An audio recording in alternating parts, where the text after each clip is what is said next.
할렐루야. 오늘 봉독한 말씀을 근거로 하여서 추수하는 자의 즐거움이란 제목으로 함께 은혜를 나누도록 하겠습니다.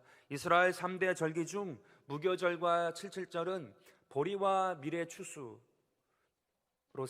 봄철에 하나님께 드리는 절기입니다. 이에 반해 가을 절기인 초막절은 수장절이라고도 합니다. 수장의 뜻이 거두어 드리고 저장한다는 뜻이 있어요. 그 초막절과 수장절은 하나인데, 이 절기는 먼저 농산물을 하나님께서 한 해 동안 허락하신 것에 감사하며 추수하고 저장한 후에, 또한 40년 동안 광야에서 주님이 인도하셨잖아요. 그것을 기억하고 초막으로 풀과 나뭇가지들을 통하여서 텐트를 치고 거기서 7일 동안 살면서 하나님께 감사하던 그러한 절기입니다.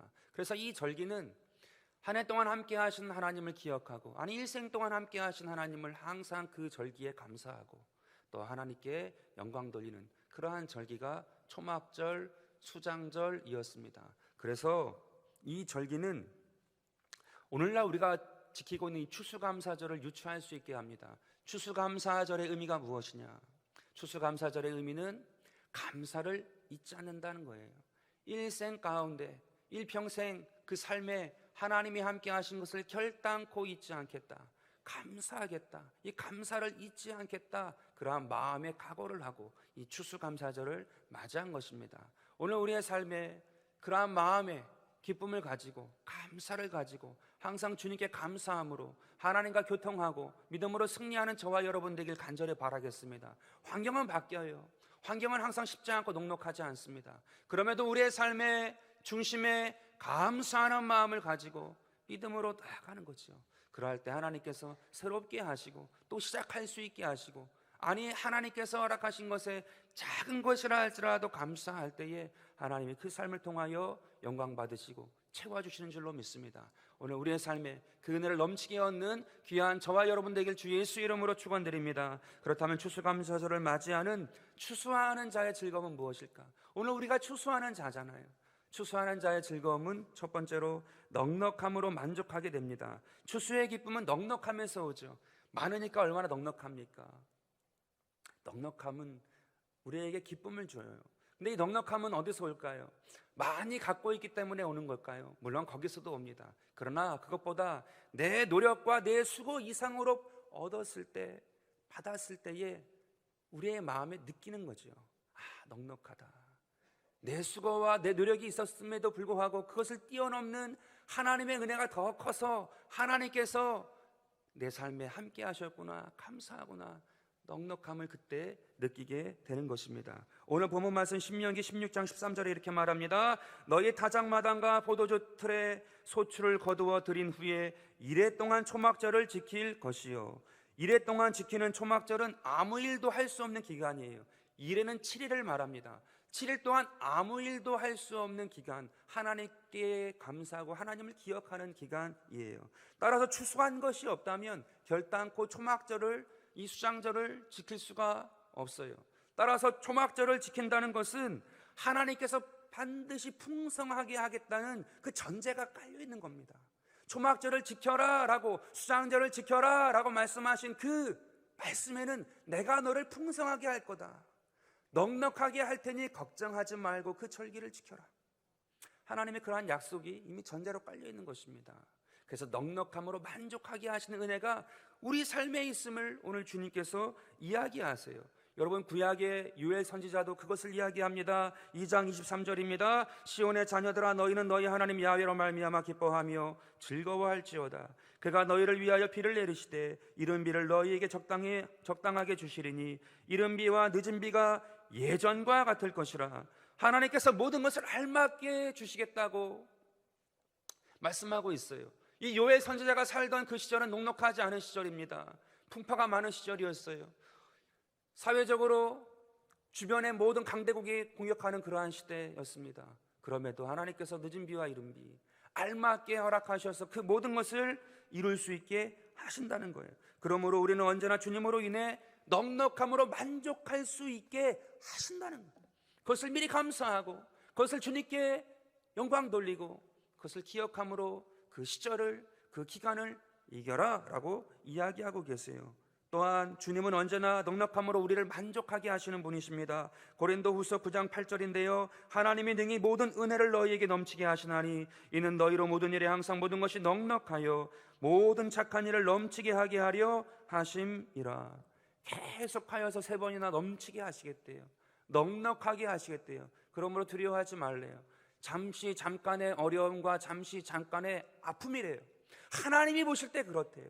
하나님은 반드시 넘치게 하시고 풍성하게 하셔서 그 은혜로 말미암아 나아갈 수 있도록 하신다는 거예요. 스스로 포기하고 스스로 좌절하지 않는 이상 반드시 하나님께서 넉넉함으로 그 모든 걸음을 인도하신다고 약속하고 계세요. 또한 시편 145편 16절에 이렇게 말씀하십니다. 손을 펴사 모든 생물의 소원을 만족하게 하시나이다.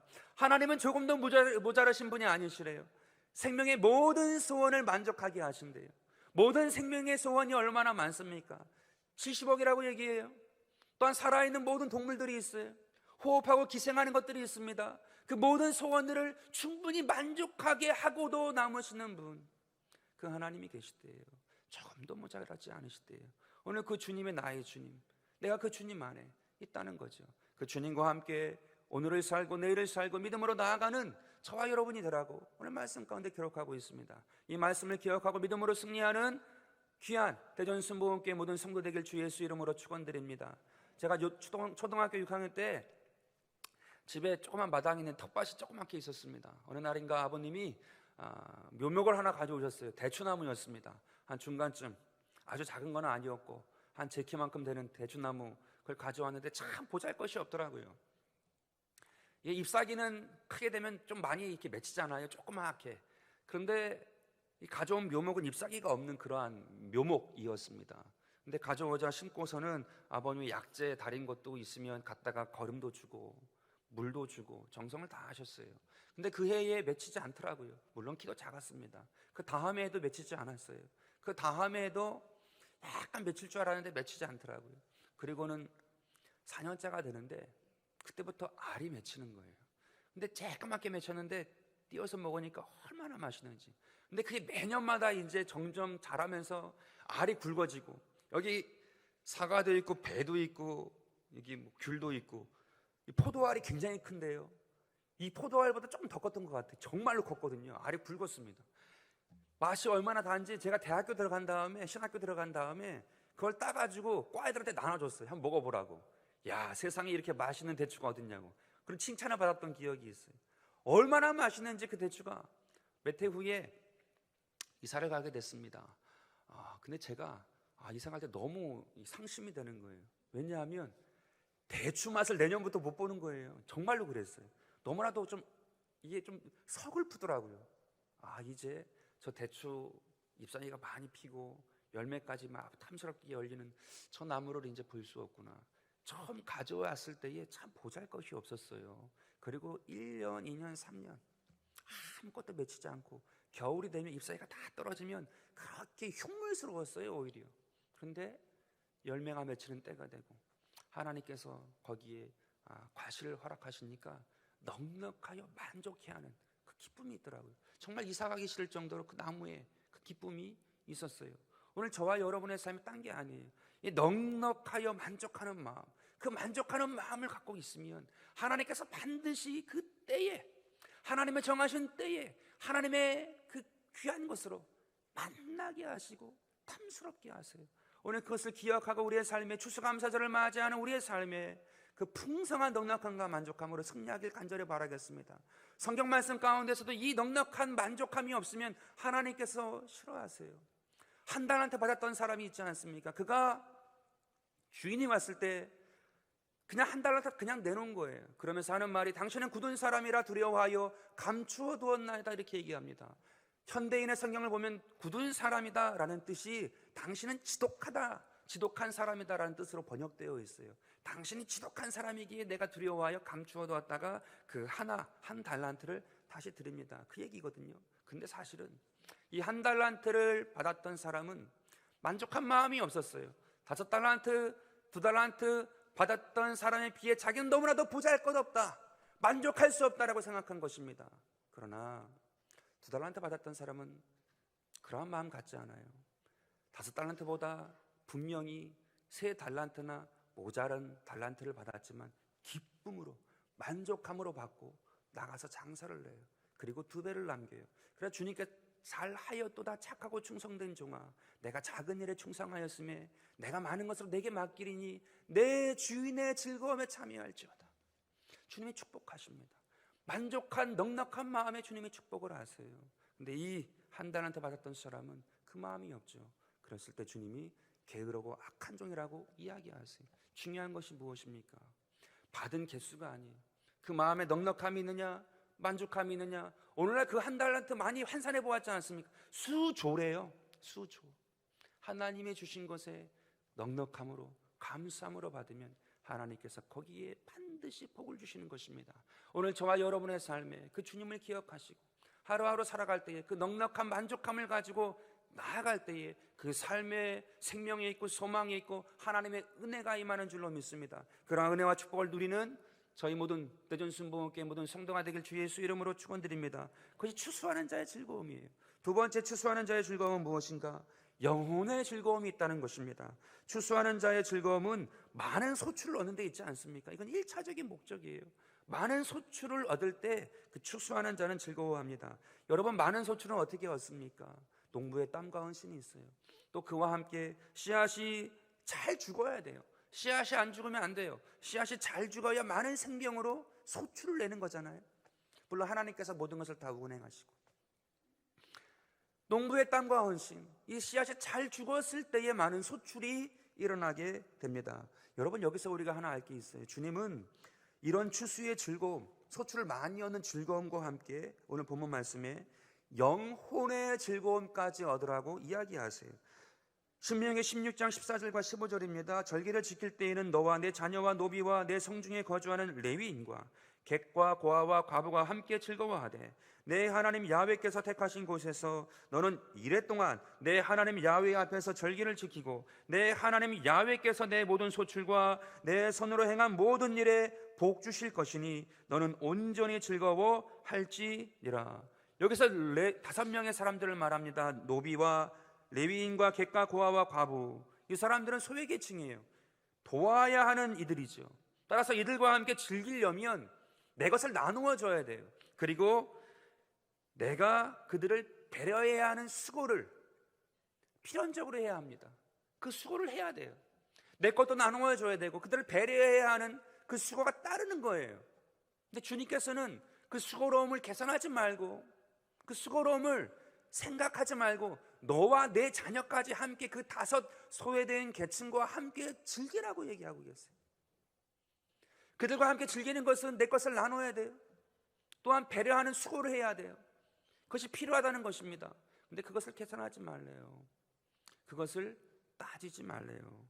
그렇게 함으로 그들과 함께 즐거워하래요. 여러분, 수고로움을 생각하지 않는 것, 계산하지 않는 것은 씨앗이 땅에 떨어져 죽는 것과 똑같아요. 씨앗이 땅에 떨어져 죽으면 수많은 생명으로 다시 일어나죠. 그리고 거기엔 하나님의 도우심이 또한 있어야 되죠. 하나님이 비도 주시고 바람도 주시고 또 빛도 주시고 그 모든 것이 함께 될 때에 거기에 은혜가 이루어져요. 여러분, 수고로움을 계산하지 않는다는 것은 한 알의 밀이 땅에 떨어져 죽지 아니하면 한 알 그대로 있거니와 죽으면 많은 열매를 맺느니라.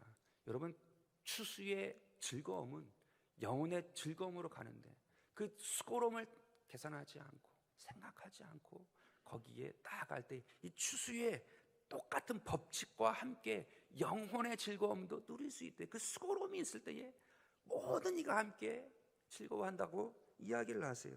여러분, 이것은요 예수께서 먼저 보이신 거예요. 고린도후서 5장 14절과 17절입니다. 그리스도의 사랑이 우리를 강권하시는도다. 우리가 생각하건대 한 사람이 모든 사람을 대신하여 죽었은즉 모든 사람이 죽은 것이라. 그런즉 누구든지 그리스도 안에 있으면 새로운 피조물이라. 이전 것은 지나갔으니 보라 새 것이 되었도다. 한 사람의 수고로움입니다. 그 한 사람의 수고로움의 죽음으로 인하여 수많은 사람들의 새 생명으로 탄생했대요. 그러하면 내 소출과 내 손으로 행하는 모든 것에 복을 주겠다고 오늘 신명기 16장에 이야기하고 있어요.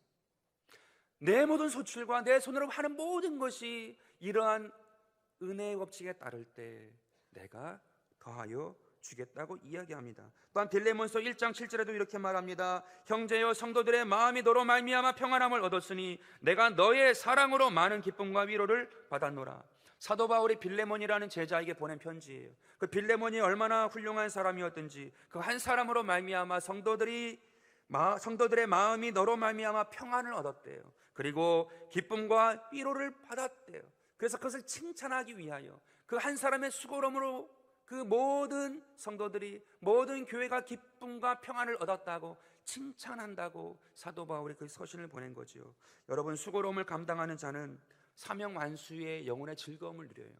자기의 사명을 완수했을 때에 그 무엇과도 비교할 수 없는 영혼의 즐거움이 있고, 또한 그 한 사람의 사명의 완수를 통하여 그 주변에 누리는 그 즐거움, 그 영혼이 살아나는 그 즐거움으로 모든 사람 가운데에 진정한 하늘의 즐거움, 영혼의 즐거움을 누리게 됨을 이야기하고 있습니다. 오늘 저와 여러분의 삶에 우리가 많은 것을 보잖아요. 쌀도 많고 포도도 많고 과일도 많이 있어요. 여기서 멈추지 않습니다. 주님은 영혼의 즐거움을 즐기라, 영혼을 바라보라고 이야기하세요. 그것은 심겨졌을 때에 수많은 생명이 나듯이 심겨져서 그 수고로움을 계산하지 아니하고 나아갈 때에 주님께서 창대하게 하신다고 오늘 우리에게 이야기하십니다. 여러분, 영혼의 즐거움은 아주 매력적인 사람이에요. 영혼의 즐거운 사람은 사람에 따라요. 왜냐? 매력이 있기 때문에 그렇죠. 성경 말씀에 다윗의 인물, 다윗의 그 일생, 다윗이라는 인물이 그렇습니다. 굉장히 영혼의 즐거움이 있는 사람이에요. 도망자예요. 10년을 도망 다녔어요. 그 목숨을 부지하기 위하여 미친 짓도 해요. 동굴에도 숨어 있어요. 그런데도 그는 하나님께 찬양하는 것을 멈추지 않아요. 탄식으로 애통의 시로 나아가지만 그의 삶에 항상 하나님을 기억하고 그 시를 읊조려요. 그 가사를 남겨요. 그 노래를 남겨요. 매력적인 사람, 영혼의 즐거움 있는 사람이에요. 그를 죽이려고 했던 사울, 그의 딸 미갈이 다윗을 사랑해요. 그의 아들 요나단도 다윗을 사랑해요. 또한 그 아둘람굴에 숨어있는 이 다윗을 사랑하여 환난당하고 빚지고 원통한 자 400여 명이 모여요. 이 400여 명을 통하여서 나라의 기틀이 세워지거든요. 아주 영혼이 즐거운 사람을 통하여 하나님의 나라를 세우고 하나님의 뜻을 이루어가세요. 아주 매력적인 사람. 오늘 이 대전순복음교회 한 사람 한 사람 이 영혼의 즐거움을 갖고 이 추수의 이 기쁨과 감사가 내 영혼에 스며들어서 내 영혼에 이 기쁨이 있고 감사가 있고 마르지 아니함이 있어. 항상 풍성함으로 제가 옛날에 경험했던 우리 집에 있던 그 대추와 같이 주렁주렁 하나님의 열매가 맺는 그러한 삶이 되기를 간절히 바라겠습니다. 미국 39대 대통령이 지미 카터 대통령이세요. 우리가 많이 알고 있지 않습니까? 근데 그분이 참 4년밖에 대통령을 못했어요. 요즘에 4년 미국에서 대통령 가면 수치스러운 거잖아요. 막 발버둥 치지 않습니까? 난 더 해야 된다. 이거는 부정적인 거다. 그렇게 얘기하는 그러한 거잖아요. 4년밖에 못하면 그런 수치가 있어요. 근데 이 지미 카터 대통령이 4년밖에 못한 무능한 대통령이에요. 근데 그분이 어떻게 그럼 대통령이 됐는가? 대통령 될 때에 그가 표어로 내놓은 것이 있습니다. 그게 뭐냐? 나는 거짓말하지 않는 대통령이 되겠습니다. 그걸 표어로 내놨는데 미국 사람들이 야 하고서는 그걸 받아들이고 표를 던진 거예요. 근데 왜 그거에 먹혔냐 하면 그 앞전에 있던 대통령이 막 도청을 하고 막 거짓말한 것이 막 발각이 되고 그래서 뭐 워터게이트 사건이 터지고 막 그런 것으로 이제 백성들이 신물이 난 거예요. 도청 사건, 거짓말 사건, 신물이 난 상황에서 이 지미 카터 대통령이 나는 거짓말하지 않는 대통령이 되겠습니다. 그걸 딱 내는 겁니다. 야, 도덕 정치를 표어로 건 거예요. 근데 사실 대통령이 되고 나니 녹록하지 않잖아요. 현실 정치가 그렇지 않지 않습니까? 냉전 시대, 소련과 냉전 시대였는데 계속 끌려다니고 중동에서 팔레스틴 그 일이 터져도 뭔가 해결하지 못하는 것 같고 인기가 너무나도 없었어요. 4년 만에 낙선을 하고 말았어요. 그래서 이제 돌아가죠. 여러분, 낙선하고 중도에 수치를 당했잖아요. 얼마나 처참합니까? 근데 고향이 왔는데 자기가 맡겨두었던 자기의 농장, 그 농장을 담당했던 사람이 잘 하지 못해서 마이너스 상태, 수십만 달러의 빚까지 얹게 되었대요. 얼마나 절망적입니까?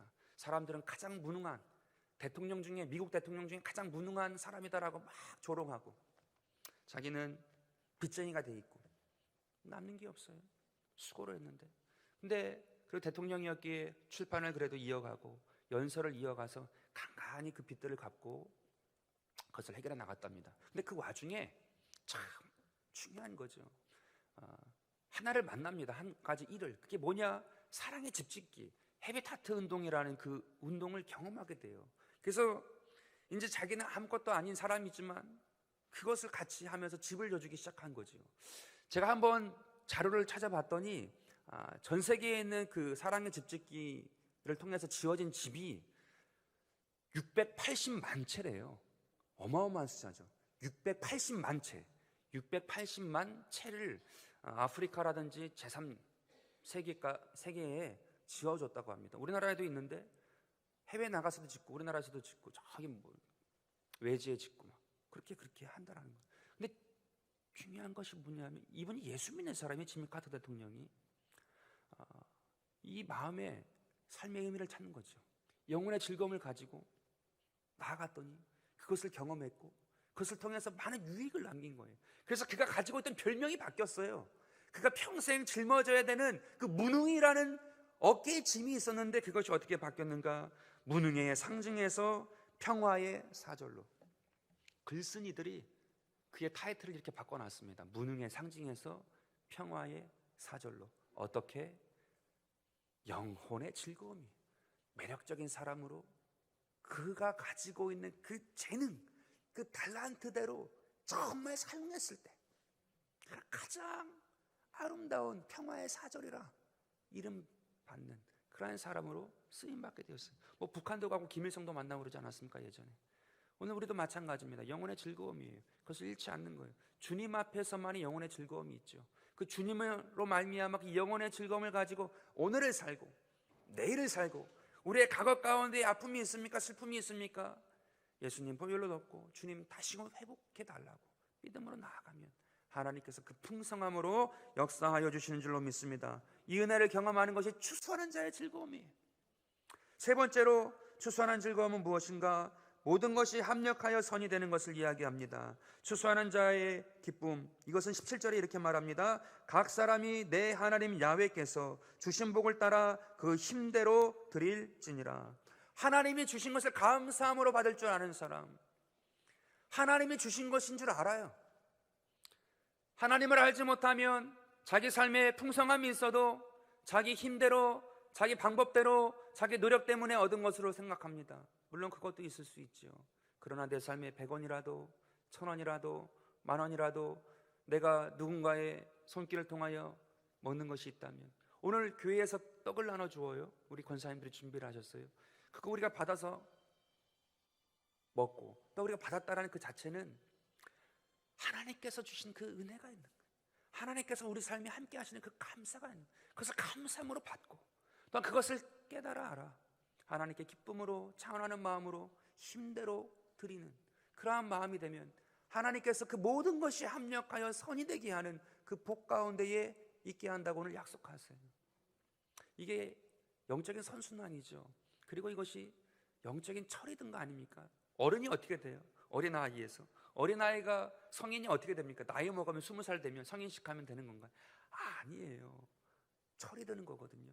이제 귀한 것 알고 부모님의 사랑이 귀한 것 알고 또한 그 사랑에 감사해서 그 사랑을 또한 베풀 줄 알고 오늘 이 말씀에 이 추수감사, 이 수장절, 초막절을 지내는 자의 마음에 이 마음을 경험하는 거예요.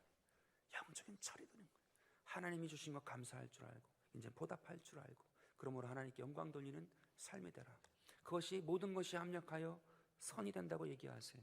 오늘 추수감사절을 맞이한 저와 여러분, 이 대전순복음교회 모든 성도님 또한 유튜브로 듣고 있는 모든 분들 가운데 하나님이 내 삶의 이 추수를 통하여 이 은혜를 더하시는구나. 그것을 기억하고 하나님께 영광 돌리면 그 삶을 통하여 달마다 추수의 기쁨을 더하여 주시는 거예요. 이거는 삽시간에 싹 먹을 수 있잖아요. 일주일이면 다 먹을 수 있잖아요. 그러나 일주일 후에는 어떻게 살 거예요? 감사로 사는 거죠. 하나님이 채워주시는 거예요. 그때 하나님께서 공급하시는 것입니다. 그것을 기억하고 믿음으로 승리하는 저와 여러분 되길 주 예수 이름으로 축원드립니다.